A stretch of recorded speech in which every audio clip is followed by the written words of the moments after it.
my family was very much a challenge, and I constantly took them on. Yeah. There was a lot of drugs in my family. My mom ultimately stopped doing drugs because, from what I understand, and again, like, since I was a teenager, I don't see my family. I don't spend time with them.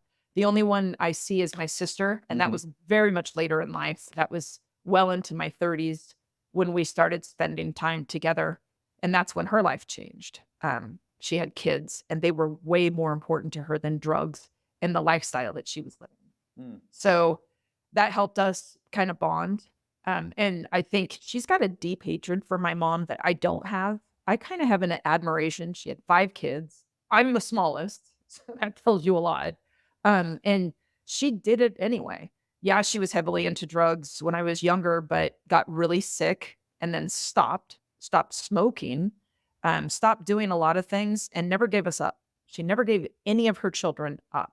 Mm. Was she a good mom? In that sense, yes. She stood by her kids. Was she physically and mentally abusive? Yeah. But what do you do with that? And what I did with it, and from a very, very young age, I just knew that I was the cop in the family. I just knew that I was the different one. I just knew that I was the one that wasn't going that way. I was going this way. And Where do you think that came from? I think it came from my grandmother, me wanting having someone in the family that I wanted to be very, very proud of me. And in the conversations that I would overhear with my grandparents and my mom, I knew that they weren't proud of her.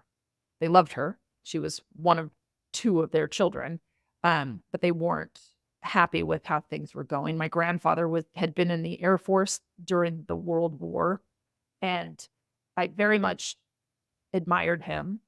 And then just kind of finding out stuff about my dad and how violent he was and how many times he'd been in and out of jail made me really go, I think what I would really like to do is more either firefighting or law enforcement.